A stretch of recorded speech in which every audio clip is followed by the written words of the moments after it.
Am I the a-hole for uninviting my brother for my wedding? I am marrying my brother's best friend. When my partner and I told my brother we were dating, he was happy. He was happy that his best friend and his favorite sibling were together. But when we told him we got engaged, things changed. He became sour. He didn't even congratulate us. Throughout the entire wedding planning process, he made negative comments about everything and kept making jokes about what a terrible wife I'll be and that my partner should run while I can. My family and my partner all acted as if he was just joking.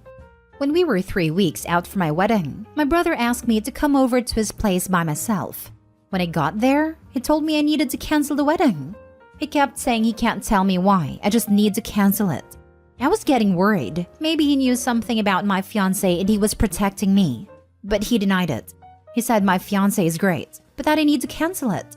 As a joke, I said, it sounds like you're in love with him, and admitted that he is. I was taken aback and didn't know what to say, so I told him he was uninvited from the wedding and left.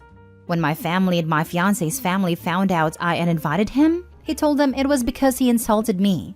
So everyone thought I was just being dramatic and I'll get over it. It's now a week away from the wedding and my fiancé keeps telling me to call my brother and sort it out. He says it's now getting ridiculous and he needs his best man. My family is calling me immature and keeps telling me to get over it, even though they don't know the full story. I'm so conflicted. I would never get with someone my siblings have romantic feelings for, but now it's too late. I love my fiancé. We have a life together and we are planning our future. I can't just cancel it all. I'm also not going to out my brother to everyone. I'm not a horrible person. But I feel so guilty. Should I just let him come and be miserable at the wedding? Or should I continue to be the a-hole to the rest of our family and keep him away? Now for the top comments. Whoa. Okay. What a mess. Your brother has put you in an impossible situation. Not the a-hole for uninviting him, but what you do next will decide so many factors for your family going forward. Can you talk to your brother again? Maybe when you're both calm? Obviously, you don't want to out him, but keeping something like this from your future husband is a massive conflict. He's blocked me and everything. Oh, OP, this must be incredibly stressful. I'm certain your brother is terrified and confused. I can't think of a more awful position to find yourself in, but you are navigating a minefield here without help. I respect that you don't want to out your brother to the whole family. A well-worded response might help here. My brother and I have had a disagreement. It's private in nature. Thank you for respecting our privacy on this issue. But your fiancé? That's a tough one. The last thing you want to do is start your marriage with a secret this large haunting you. Would you consider being honest with him? Not the a-hole because your brother has created an impossible situation for you. I also don't think you're an a-hole for uninviting him. If he's adamant that you cancel the wedding, how do you know he'll behave during the wedding and not try and sabotage it in some way? Your brother has forced your hand to need to maybe tell someone. I wholeheartedly agree that no one should out anyone, but your brother hasn't been reasonable here. This isn't a normal situation. At the very least, start by telling your fiancé that your brother insisted that you cancel the wedding, that he went on and on about it. That might be enough to make your fiancé wonder if your brother should really be there. He might even reach out to your brother and insist on a reason. That could get your brother to back down and you won't have outed him. However, if your fiancé doesn't think there's any reason in your brother insisting you cancel the wedding, then you should tell your fiancé but swear him to secrecy. At least you will have one person on your side who understands why you did what you did, even if he ultimately says that your brother should be invited again. He could then confirm to your family that you had a good reason and that they should back off a bit. If you don't, your family is going to think you're crazy or really unreasonable, and that will be a terrible start to your future. Next story. Am I the a-hole for stealing my mother-in-law's heirloom recipe and bringing it to a potluck? I, 38 male, have always enjoyed cooking and baking. My wife, 37 female, on the other hand, does not. So I do probably 95% of the cooking in our house and I like to think I'm pretty good at it. My mother-in-law, 70 female, is also an exceptional cook, and we've both shared recipes with each other over the years. But there is one recipe that she refuses to share with me, her apple pie. She says it's her great-grandmother's recipe and has been in the family for over 100 years. It's amazing. Literally the perfect pie. After years of her making it and refusing to share the recipe, I stopped asking. But I started experimenting on my own, trying to reverse engineer it and recreate it. I did this by taking a slice home every chance I could so that I could use it as a taste test. It took a lot of test runs and failures, but this year is the closest I have ever gotten to recreating it. It's not 100% there yet, but it is damn close. I know I'm still missing something, but I haven't figured out that final piece yet. Now, my wife's family had a potluck get-together this past weekend because mother-in-law had a fall. She's fine, just bruised. She was just kind of scared by the whole ordeal. She had to go to the hospital to make sure nothing was broken. She wanted people to get together so that she could have some comfort. Since she's not able to do too much physically, I offered to bake apple pie and bring it. So I made an apple pie as close to mother-in-law's recipe as I possibly could. Again, not 100% recreation, but really close. When people started having desserts, a few people made comments about how amazing it was that mother-in-law was able to still cook her apple pie after what happened. Mother-in-law looked confused and said that she didn't make her apple pie. I said that I made it and tried to recreate mother-in-law's recipe.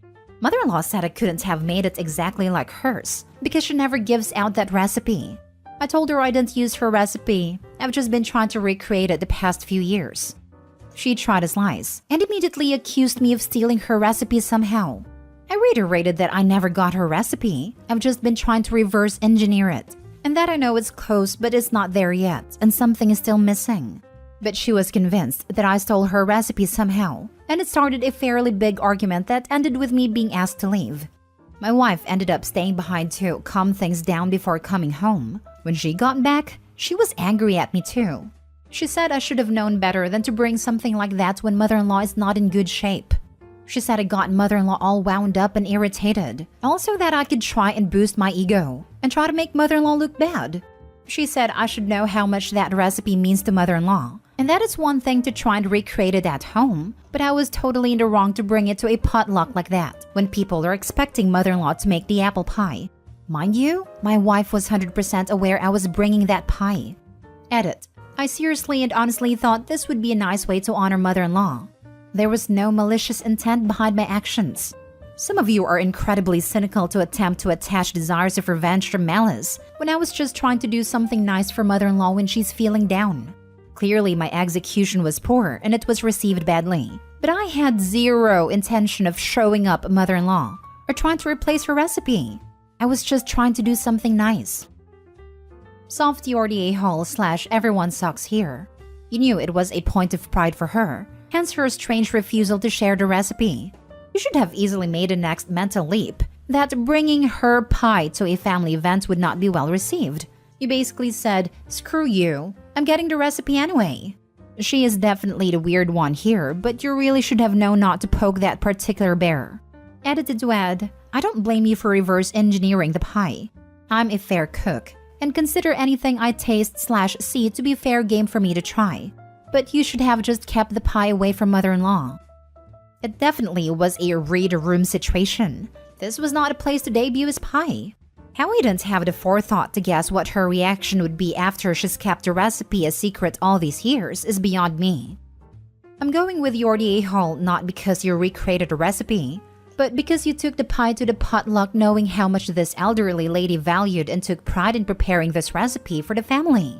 It sounds like this was her one thing. And from working with elderly people, I've seen many that feel like their life is over. They have nothing to contribute and feel left out / alone. This was something that made her happy. It was something that made her feel like she was still special, and you had to go take that from her. I think this is it for me. Like, objectively, one could argue that Opie did nothing wrong and a granny should share and not gatekeep and whatever. I understand and empathize with that. But sometimes people deserve to have their thing for some time. I remember I started doing lettering on paper bags for Christmas and selling them. And I always give people gifts in a bag like that. And I won money working in fairs and such. And then a friend started doing it too.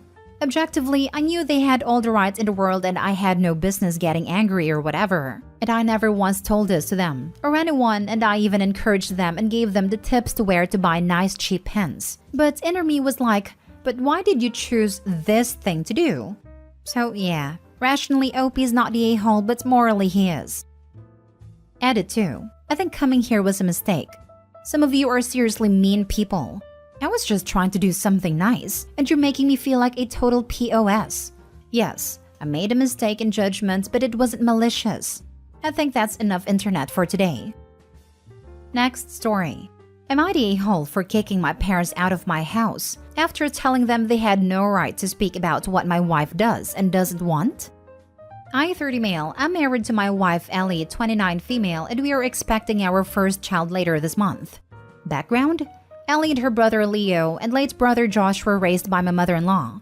Mother-in-law was a former foster child who never found a forever family in the system and was never able to track down any biological family, though she does believe she'd have half-siblings somewhere. When Ellie and her brother's dad then decided to quit his job and leave her on her own to raise the kids, she struggled. Then she lost Josh, the oldest, when he was 16 years old. It tore them apart and was yet another big hit for my mother-in-law, who did everything she could for her kids. Ellie has talked about how her mom suffered terribly with her mental health under the strain of everything, and how she's grateful that she was able to recover enough to be present in their lives today. Today, mother-in-law is starting to financially be in a better, more stable place, but she's far from rich. She's also not dropping everything to help her kids all the time. Ellie and Leo have told me before that their mom had to give away so much of herself when they were growing up, had to spread herself so thin that they don't think she could do it anymore, because she had no support and only had her kids, who she didn't want to burden. So even though we live close to mother-in-law and Leo, she's not offering to be our childcare. Not that we expect her to, but I'll get to why I say that. And she also didn't pay for our wedding or throw us a big massive baby shower. She's a wonderful person, and Ellie will always say she's the best mom and would never ever want to lose her. My parents are visiting this weekend, and we had the argument. Back when we were engaged, they had commented that our wedding was not as big as they would have expected, and that my mother-in-law had not paid for anything. I told them it was our wedding, not mother-in-law's, so she had no reason to pay for it and told them not to bring it up again. They knew the history then, but it was bothering them that we chose to live close to her when she gives nothing and does nothing a mother and expected grandmother should do. They then started talking about how it must kill my wife that her own mother doesn't care, is a crappy mother, and how they know she likely hoped mother-in-law would offer to watch our child while we both work, and throw her a big baby shower, and offered to be on hand to help with every little thing. I told them they had no right to speak about what my wife wanted, and how dare they judge mother-in-law so harshly when they know what she has been through. I told them I did not want them upsetting my family, wife, brother-in-law, and mother-in-law, with those opinions, and I made them leave. They told me I was punishing them for having sympathy for my wife and for wanting better for her than her own mother does. They said I should have let my wife decide if they spoke out of turn. But she was upset. She simply knows I am happy to step in and deal. But was my reaction too harsh? Am I the a-hole? Now for the comments. Reddit is full of men who don't stand up for their wives with their families. It's refreshing to see you do it. Your wife and in-laws will thank you. Your parents shouldn't have commented on your mother-in-law. Not the a-hole. I mean, I'd more say AITA is full of that, not Reddit. And that's because, generally speaking, people who are in a good relationship and support their significant other don't post on here. People shouldn't base their opinions on an entire demographic based on the type of people they see on AITA. I always believed, and still do, that it is the job of each partner to rein in their own parents. Not the a-hole. You did what you had to do. Your mother-in-law is also not a bad mother or grandmother. She had a very hard life and is doing the best she can. Your parents, however, are a-holes for judging her and pitying your wife. Last story. Am I the a-hole for not forcing my parents to invite my fiancé to their upcoming Christmas party? Christmas in my 28 male family is a big deal. My parents' holiday parties are pretty extravagant and beyond family. Only a select few get invites. This includes close friends and neighbors. My siblings and I can make suggestions, but it's our parents' party at the end of the day, which means their decisions are final.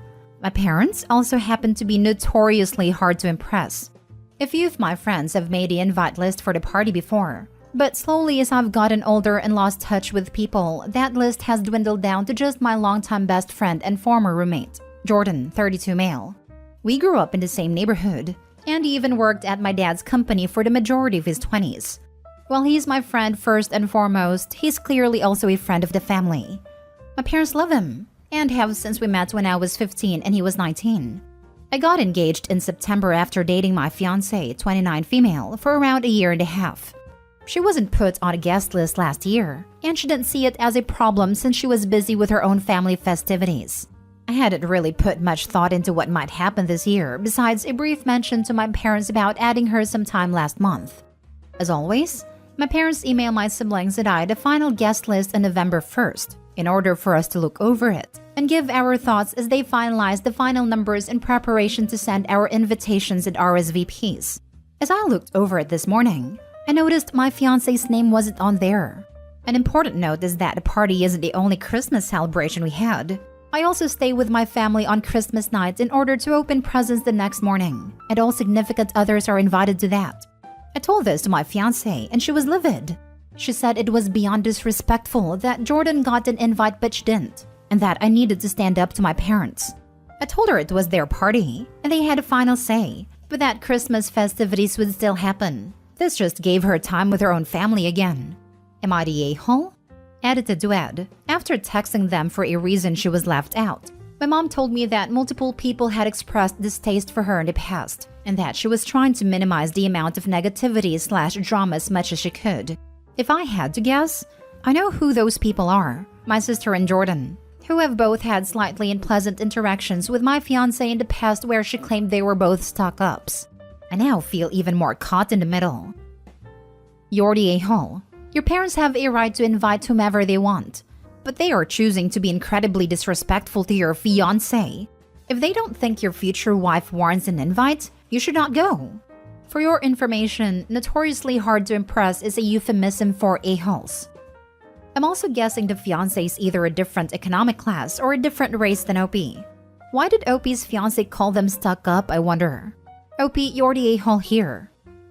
The only real question is whether the engagement falls apart because 1. The fiancé is no longer willing to put up with Opie's nonsense, or 2. Mommy and Daddy simply will not allow Opie to go through with the wedding.